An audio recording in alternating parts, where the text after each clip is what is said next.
any time you, as it were, voluntarily let up control, in other words, cease to cling to yourself, you have an access to power.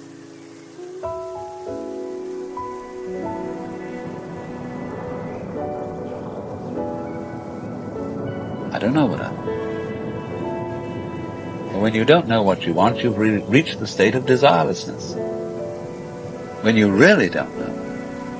You see, there's a beginning stage of not knowing, and there's an ending stage of not knowing. In the beginning stage, you don't know what you want because you haven't thought about it, or you've only thought superficially.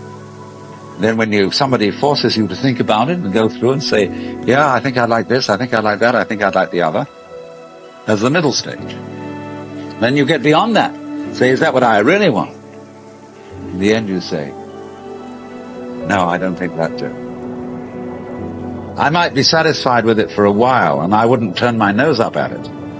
But it's not really what I want. Why don't you really know what you want? Two reasons that you don't really know what. Number one, you have it. Number two, you don't know yourself, because you never can. The Godhead is never an object of its own knowledge. Just as a knife doesn't cut itself, fire doesn't burn itself, light doesn't illumine itself. It's always an endless mystery to itself. I don't know. And this I don't know, uttered in the infinite interior of the Spirit, this I don't know is the same thing as I love, I let go, I don't try to force or control. It's the same thing as humility. And so the Upanishads say, if you think that you understand Brahma, you do not understand, and you have yet to be instructed further. If you know that you do not understand, then you truly understand. For the Brahman is unknown to those who know it, and known to those who know it not.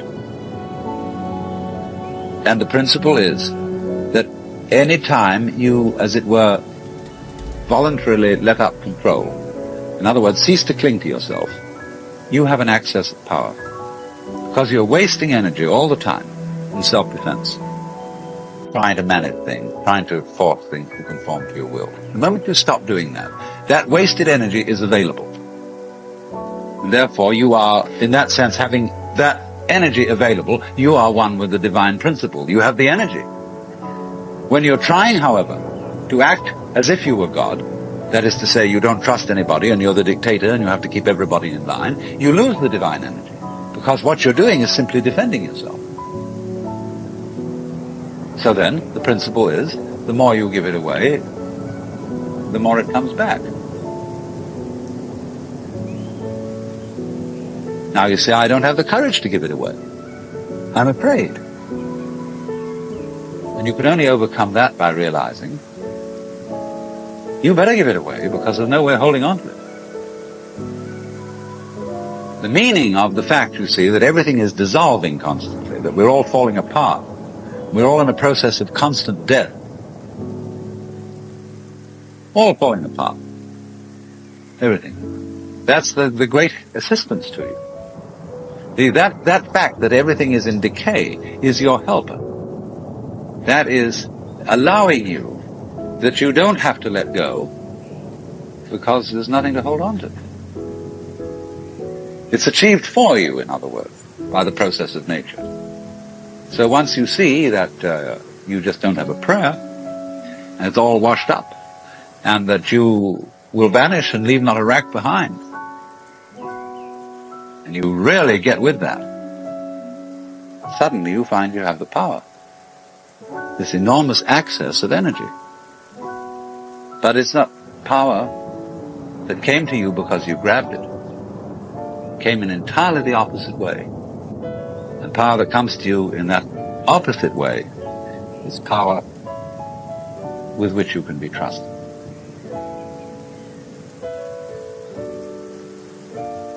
There's a little game going on, which I'm going to initiate you in. And it's played in Zen. It works like this. If you go to a teacher and ask for spiritual instruction, or even if you come to a seminar like this, you are, by doing that, confusing yourself. Because you are looking for what you're asking for outside. As if someone else could give it to you. As if you didn't have it.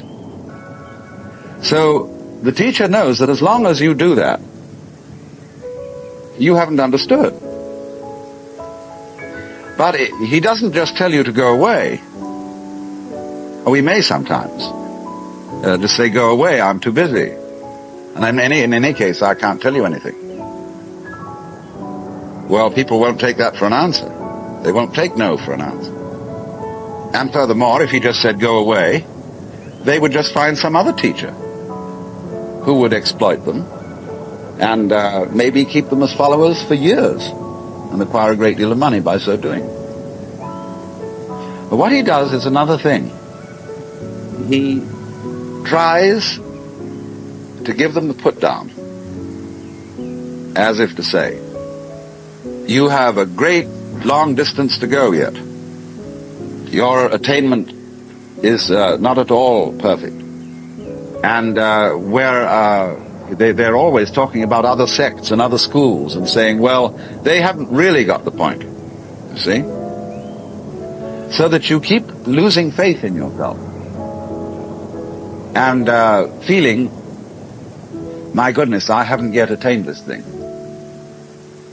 And that keeps you working. But all the time, you're being talked out. It's like someone who's a pickpocket and he's stolen your own watch and is selling it to you. But just so long as you can be talked out of yourself, you deserve to be.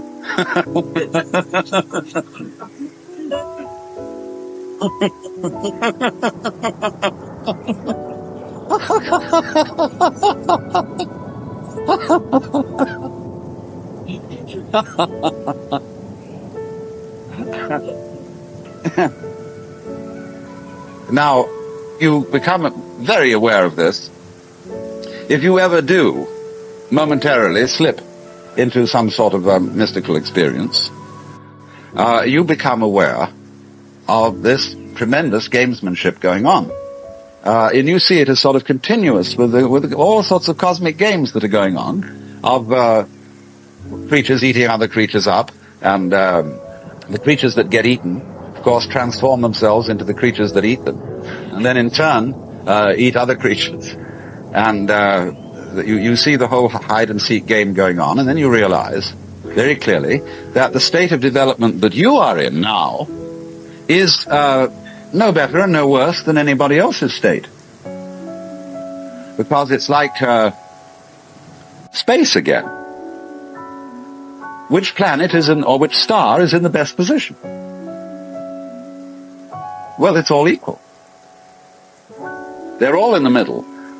Any one can be considered as the center one. Any point on a sphere is the center of the surface of the sphere.